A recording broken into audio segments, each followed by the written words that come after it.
Sit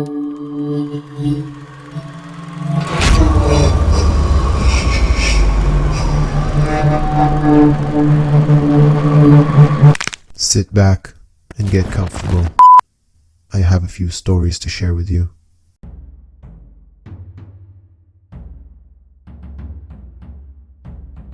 It started 3 months ago, when a new student enrolled in our school. Our class advisor called her to introduce herself in front of the class.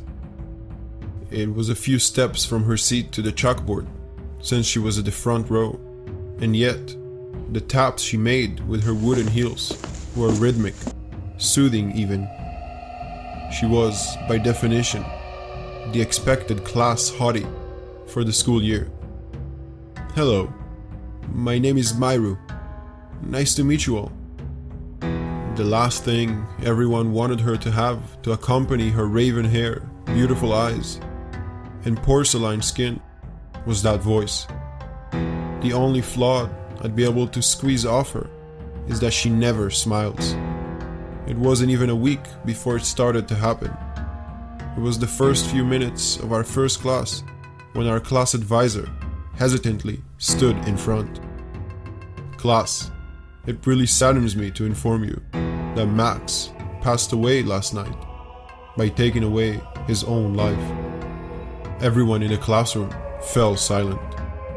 Some silent sobs could be heard from the back of the room where Max was seated. Before we could even process what happened, our advisor took something from her bag. Mairu, Max wanted to give you this love letter as his final wish. Mairu stood up as we all looked at her, receiving the white envelope without a speck of emotion.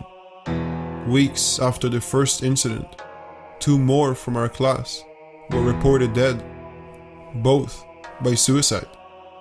Louis and Patricia were already acting strange before they died. Both had an insane crush on Mairu, but never really approached her. As the school year passed by, Mairu continued to attract more admirers, all claiming to be in love with her smile.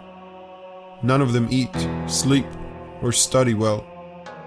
The strangest thing is that I've personally never seen her but with one blank expression on her face.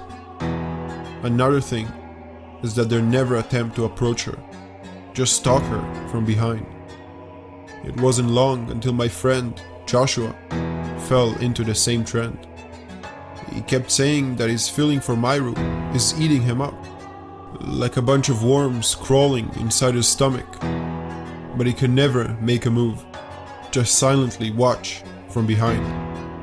It wasn't long before the police found his body, inside his room, dead and naked, with wounds that spelled out her name. The next day, I sat in class, grieving from a loss of a friend. Sitting right in front of me was Mairu, whose lack of care on this phenomenon irritated me. My class advisor entered the room, and we all stood up and greeted her.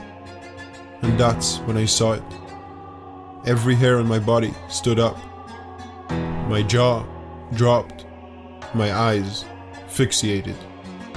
Just behind all the black hair from the back of her head, both lips and teeth, was Mairu's smile.